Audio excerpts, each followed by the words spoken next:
જય શ્રી કૃષ્ણ. અમારા ચેનલમાં આપનું સ્વાગત છે. આજે એક એવી કહાની છે જે તમને ભાવુક કરી દેશે અને વિચારવા પર મજબૂર કરી દેશે. આ વાર્તા છે નિયતિનો ચમત્કાર. એક કરુણ અને પ્રેરણાદાયક વાર્તા જે દર્શાવે છે કે કર્મનું ફળ હંમેશા પાછું ફરે છે. આજે વૃદ્ધ માં જમવા માટે પોતાના બંને દીકરાઓના ઘરે જઈ રહ્યા હતા, પરંતુ કોઈ પણ ઘરેથી તેમને જમવાનું મળ્યું નહીં. કમળાબેન મનમાં વિચારવા લાગ્યા, કેવી કમનસીબી છે મારી. પતિની બધી સંપત્તિ દીકરાઓના નામે કરી દીધી, પણ આજે એ જ દીકરાઓ પાસે મારા માટે એક દાણો પણ નથી. બહુ વિચાર કર્યા પછી વૃદ્ધમાં મોટા દીકરા આસિત પાસે ગયા અને બોલ્યા, બેટા આસિત, બહુ ભૂખ લાગી છે, કંઈ ખાવાનું આપી દે. જો સવારથી બપોર થવા આવી છે, બહુ ભૂખ લાગી છે. વહુને કહે કે મને થોડું ખાવાનું આપી દે. આટલું સાંભળતા જ મોટી વહુ કાજલ ચીડાઈને બોલી, આ આખી રાત અને દિવસ અમારા ઘરે જ ખાશે કે બીજા દીકરાના ઘરે પણ જશે? અરે વાહ માજી, દીકરાથી મારી ફરિયાદ કરી રહ્યા છો? ચાડી ચુગલી કરવી હોય તો કોઈ તમારી પાસે શીખે. આટલું બધું સાંભળ્યા પછી પણ બિચારા કમળાબેન ચૂપચાપ ત્યાં જ બેસીને જમવાની રાહ જોવા લાગ્યા. કરતા પણ શું, બસ વહુને આશાભરી નજરે જોવા લાગ્યા. ત્યારે મોટી વહુ થાળી પછાડીને ખાવાનું આપી ગઈ. વૃદ્ધમાં ચૂપચાપ આંખોમાં આંસુ સાથે ખાવાનું ખાધું અને નજીકમાં પડેલી એક જૂની ખાટ પર સૂઈ ગયા. તેઓ જૂના વિચારોમાં ખોવાઈ ગયા કે કેવી રીતે તેઓ અને તેમના પતિ કિશોરચંદ્ર રાત દિવસ મહેનત કરીને તેમના દીકરાઓને ખવડાવતા હતા. તે પોતે ખાતા ન હતા, પણ બાળકોનું પેટ ભરતા હતા. કમળાબેનને બે દીકરા હતા, મોટો દીકરો આસિત અને નાનો પ્રશાંત. બંને દીકરાઓને કમળાબેન અને કિશોરચંદ્રે ખૂબ મહેનત કરીને ભણાવવા ગણાવ્યા, જેથી તેઓ મોટા થઈને સફળ વ્યક્તિ બને. તેમની મહેનત રંગ લાવી. મોટો દીકરો ભણીને એન્જિનિયર બન્યો અને બીજો ડોક્ટર. સમયસર બંને દીકરાઓના લગ્ન કરાવી દેવામાં આવ્યા અને લગ્ન પછી જાણે તેમણે માતા પિતાથી મોં ફેરવી લીધું. તેમ છતાં કમળાબેન અને કિશોરચંદ્ર પોતાની નાનકડી દુનિયામાં ખુશ હતા. પણ આ કિસ્મતનું શું? કમળાબેનના જીવનમાં બધું બરાબર ચાલી રહ્યું હતું, પણ ત્યારે એક તોફાન આવ્યું. જ્યારે પતિને કેન્સર થયું. 6 મહિનાની અંદર જ તેઓ કમળાબેનને છોડીને કાયમ માટે વિદાય લઈ ગયા.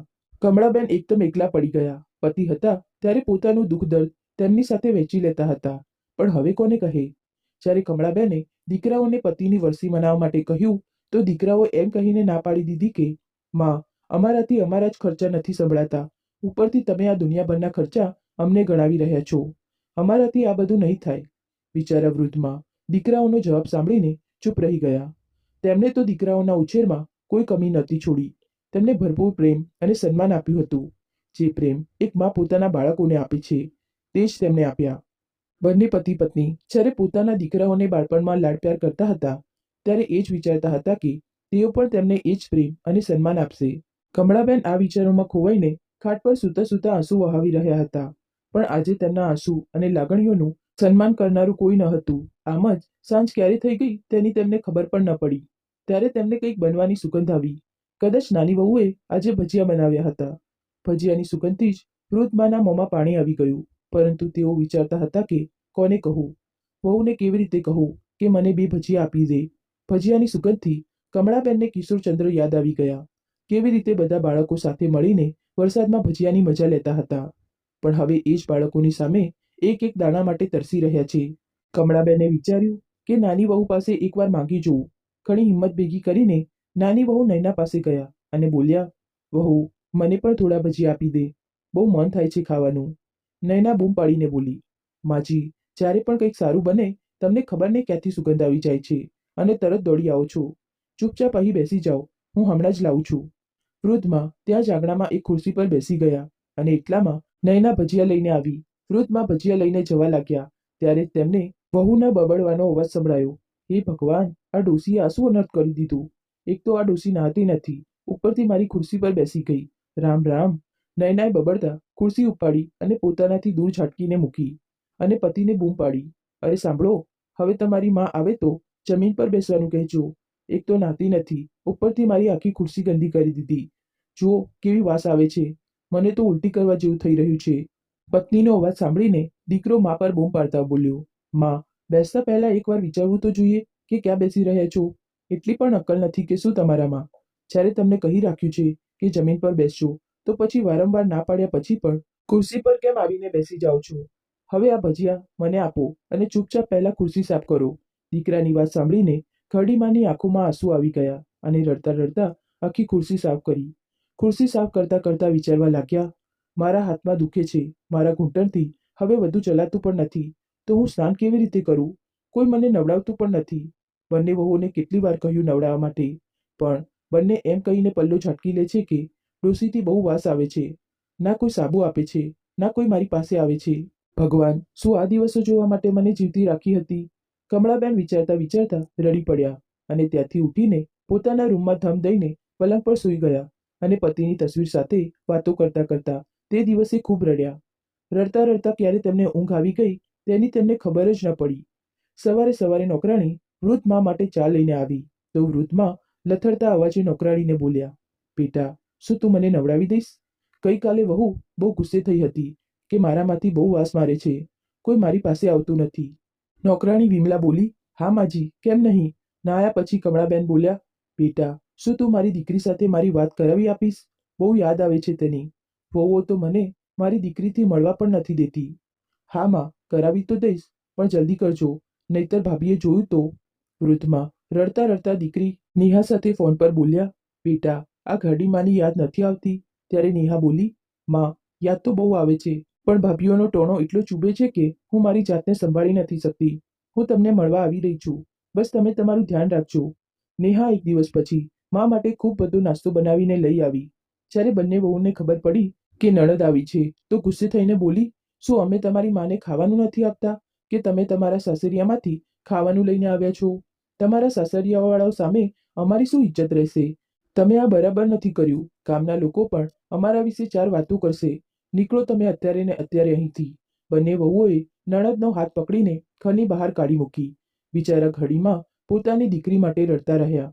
બીજા દિવસે મોટી વહુ તેમના રૂમમાં ધમધમતી આવી અને બોલી, ડોસી, આજે અહીં રૂમમાં જ પડી રહેજે. મારી દીકરીને જોવાવાળા આવી રહ્યા છે. મને ડર છે કે તમને જોઈને ક્યાંક તેઓ દૂરથી જ કંઈ બોલ્યા વગર જતા ના રહે. હું નથી ઈચ્છતી કે મારી દીકરીની ખુશીઓ પર તમારો પડછાયો પણ પડે, એટલે ચૂપચાપ જેવું કહું છું તેવું જ કરજો. જો ભૂલથી પણ બહાર આવ્યા તો આ ઘરમાં તમારી ખેર નથી. આ સાંભળીને ખડીમાની આંખોમાં આંસુ આવવા લાગ્યા. પોતાના આંસુ છુપાવતા કમળાબેન બોલ્યા, બહુ, તમને બધાને જે યોગ્ય લાગે હું તે જ કરીશ. તમે કહો છો તો હું મારા રૂમની બહાર નહીં આવું. કમળાબેન બપોરનું જમવાનું પણ પોતાના રૂમમાં જ ખાતા. રાત્રે બરાબર ન સૂવાના કારણે તેમની તબિયત ખરાબ જેવી લાગી રહી હતી, તો દીકરાઓને પોતાના રૂમમાંથી પાણી પાણી માટે અવાજ લગાવતા રહ્યા, પણ ના વહુઓએ ના દીકરાઓએ તેમની પુકાર સાંભળી અને સવાર સુધીમાં એટલી તબિયત ખરાબ થઈ ગઈ કે તેઓ રૂમમાં બેહોશીની હાલતમાં મળ્યા. જ્યારે નોકરાણી તેમના રૂમમાં ચા આપવા ગઈ તો તેણે બધાને અવાજ આપીને બોલાવ્યા. દીકરાઓ ભાગદોડમાં માને વૃદ્ધાશ્રમમાં છોડી આવ્યા. જ્યારે ત્યાં પૂછવામાં આવ્યું કે આ કોણ છે, તો પોતાને વૃદ્ધ માના પડોશી બતાવીને ચાલ્યા ગયા. કમળાબેનને જ્યારે હોશ આવ્યો તો તેમની રડી રડીને ખરાબ હાલત થઈ ગઈ.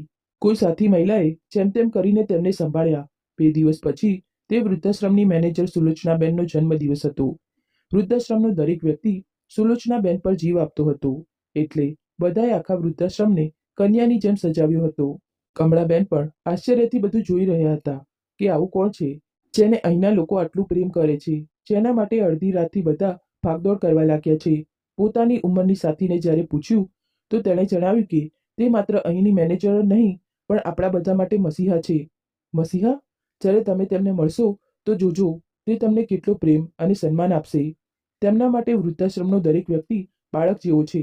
બધી તૈયારીઓ થયા પછી અચાનક જ વૃદ્ધાશ્રમના ગેટ ઉપર એક કાર આવીને ઊભી રહી, તો બધા લોકો દરવાજા પાસે ફૂલ અને જન્મદિવસની ચમકીલી ફૂલઝડી લઈને ઊભા થઈ ગયા. જેવો દરવાજો ખુલ્યો, બધાએ તેમના પર ફૂલો અને ચમકીલી ફૂલઝડીઓનો વરસાદ કરી દીધો. વૃદ્ધાશ્રમના તે મેનેજર એટલે કે સુલોચનાબેન પોતાની દીકરી, જમાઈ અને 2 નોકરો સાથે ત્યાં આવ્યા હતા. વૃદ્ધાશ્રમના લોકોનો આટલો પ્રેમ જોઈને તેમની આંખો ભરાઈ ગઈ.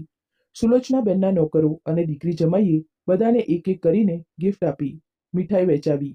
કોઈ રહી તો નથી ગયું? સુલોચનાબેને બધાને પૂછ્યું તો એક મહિલા બોલી, હા માજી, કમળાબેન રહી ગયા છે. તે તમારા માટે રસોઈમાં ચા નાસ્તો બનાવી રહ્યા છે. ત્યારે સુલોચનાબેન બોલ્યા, કમળા, કોઈ નવું આવ્યું છે કે શું? હા માજી, 2 દિવસ પહેલા જ તેના પડોશીઓ અહીં બેહોશીની હાલતમાં તેને છોડીને ગયા છે. બિચારી પોતાના દીકરાઓને યાદ કરીને આખો દિવસ રડતી રહે છે. હું હમણાં જ બોલાવીને લાવું છું. સુલોચનાબેન વૃદ્ધાશ્રમની બધી વ્યવસ્થા જોઈ રહ્યા હતા ત્યારે પાછળથી અવાજ આવ્યો, પ્રણામ કાકી, હું કમળા. સુલોચનાબેન જેવું તે અવાજ સાંભળીને ફર્યા. કમળાનો ચહેરો જોઈને તે સ્તબ્ધ રહી ગયા. બીજી તરફ કમળાનો સામનો પણ સુલોચનાબેન સાથે થયો તો તેમના ઠાઠમાઠ જોઈને તેના હોશ ઉડી ગયા.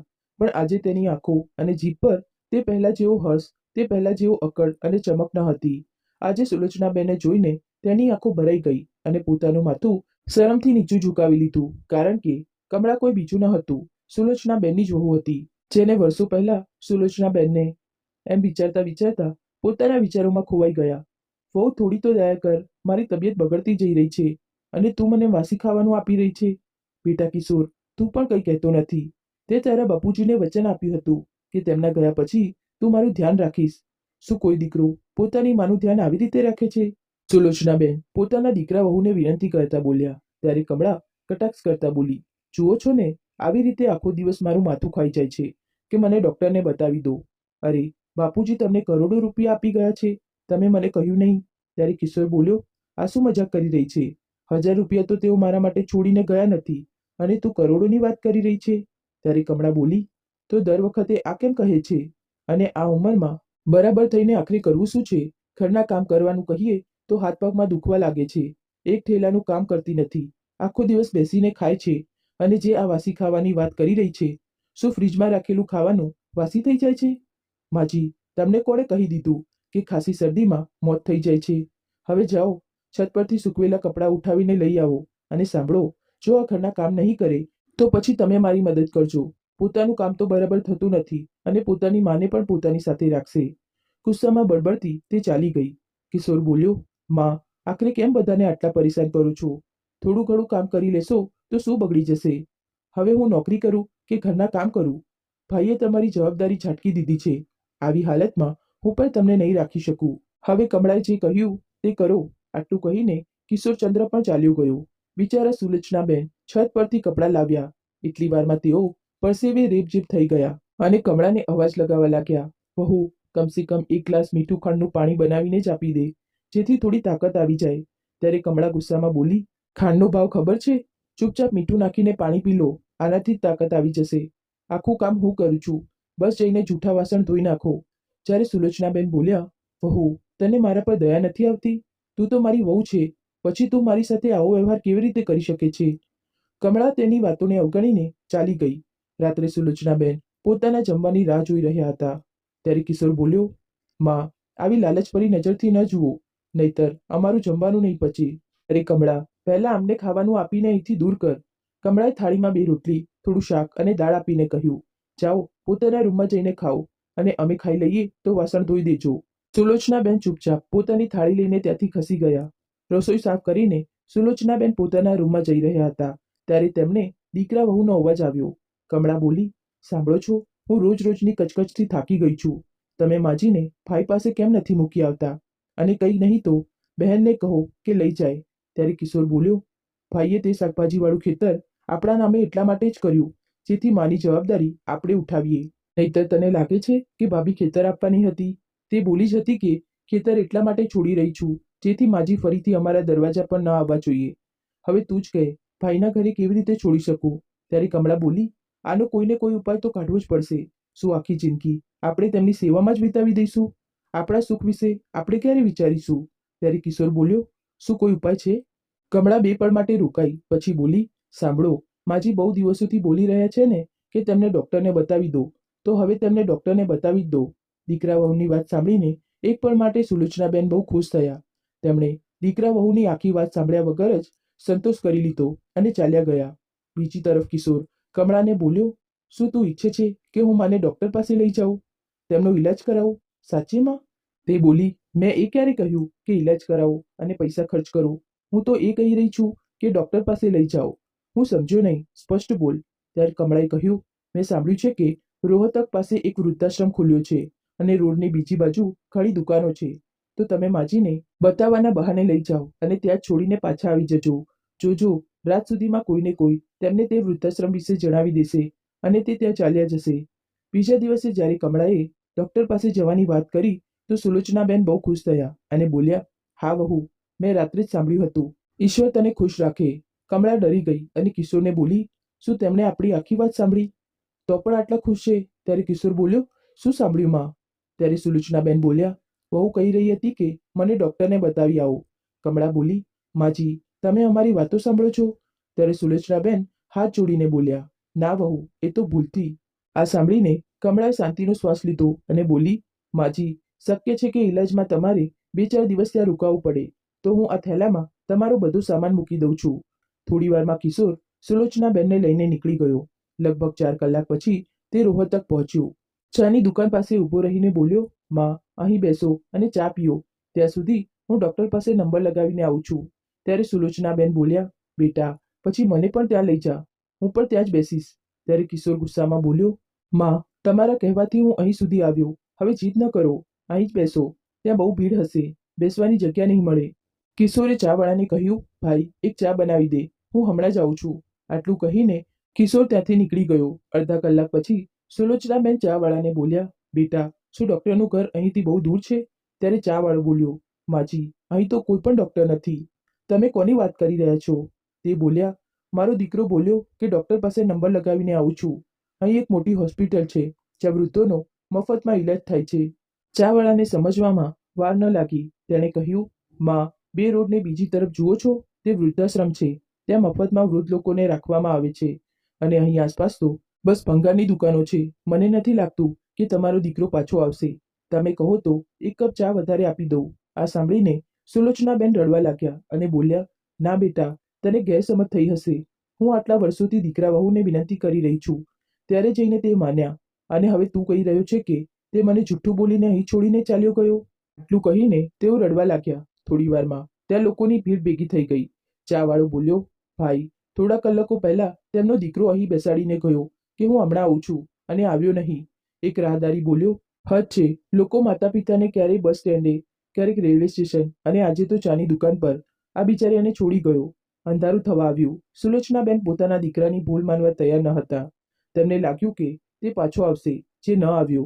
રાત્રે 10 વાગે જ્યારે તે ચાવાળો દુકાન બંધ કરવા લાગ્યો તો બોલ્યો, માજી, છેલ્લી વાર કહી રહ્યો છું, ચાલો હું તમને તે આશ્રમમાં છોડી આવું, કારણ કે હવે હું પણ ઘરે જઈશ. અહીં રોડ પર રખડતા કૂતરા ભટકતા રહે છે, ક્યાંક તમને કરડી ન ખાય.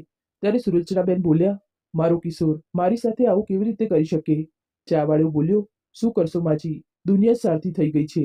હવે તમને તેનાથી શું ફાયદો? તો તમને પોતાના જીવનમાંથી બહાર ફેંકી દીધા. ચાલો. આટલું કહીને તેણે સુલોચનાબેનનો થેલો ઉઠાવ્યો અને આશ્રમ સુધી છોડી આવ્યો. સુલોચનાબેનને રહેવાનું ઠેકાણું મળ્યું. અંદર જ્યારે ગયા તો તેમણે જોયું કે તેમના જેવા ઘણા માતા પિતા પોતાના બાળકો દ્વારા ત્યાં છોડી દેવાયા હતા. તે જ તેમણે પોતાનું નસીબ માની લીધું અને પોતાની દીકરી મમતાને યાદ કરવા લાગ્યા. પિતાના મૃત્યુ પછી જ્યારે તેમની દીકરી મમતા આવી હતી તો બોલી હતી, માં, મારી સાથે ચાલો. બાપુજી હતા તો વાત અલગ હતી, પણ તમે જોયું, બાપુજીનું શરીર ગયું તો તેમની દેખભાળ માટે કોઈ આગળ ના આવ્યું. બધું તમારે કરવું પડતું હતું. હવે તમારું કોણ કરશે?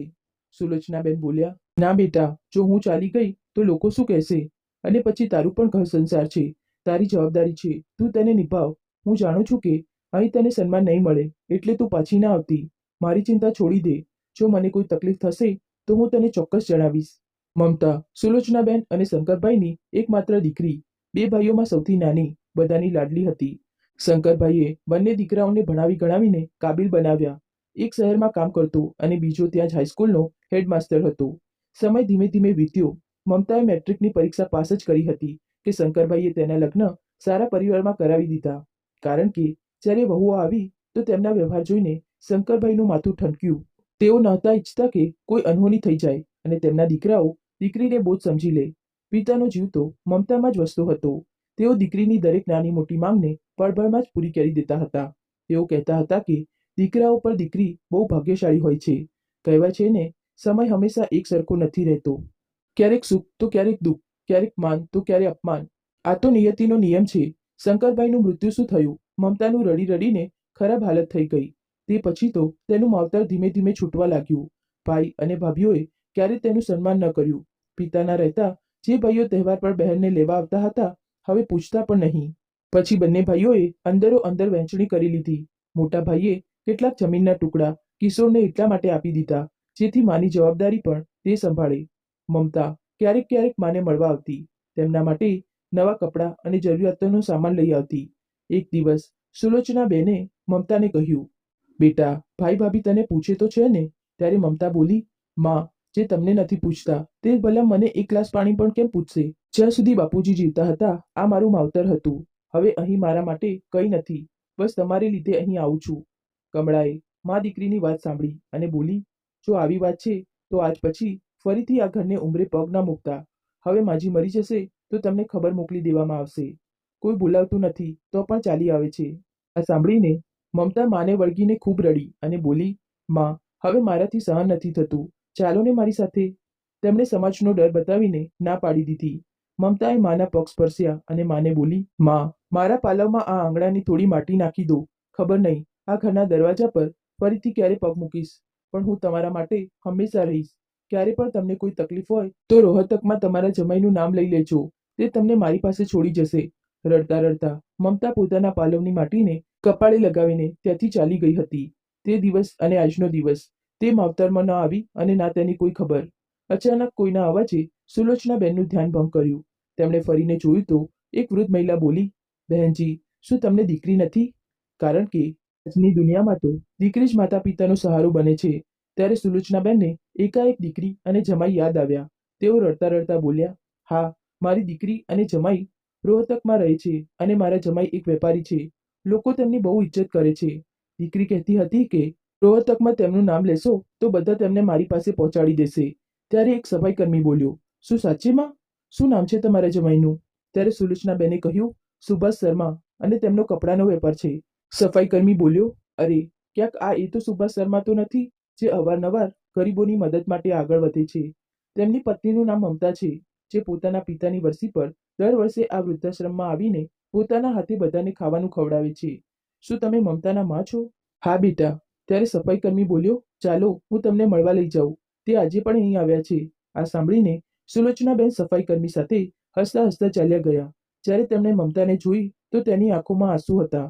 મમતા દોડીને પોતાની માને ગળે લગાવી અને બોલી, માં, મેં કહ્યું હતું ને તમે મારી સાથે ચાલો, પણ કોઈ વાત નહીં, તમે મને મળી ગયા. ચાલો હવે ઘરે જઈએ. સુલોચનાબેને જ્યારે બાકીની મહિલાઓને જોયા તો તેમની આંખોમાં એક આશા હતી. ત્યારે સુલોચનાબેન બોલ્યા, ના બેટા, તમે લોકો આ લોકો માટે કંઈક કરો છો તે જાણીને મને તમારા પર બહુ ગર્વ છે. હું આ લોકો સાથે જ રહીશ. બસ તું મળવા આવજે.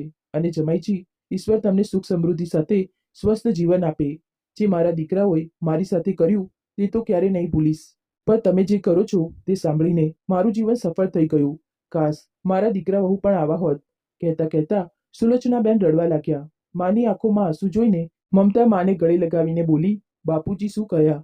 ભાઈઓએ મારી સાથે મારી માને પણ પારકી કરી દીધી.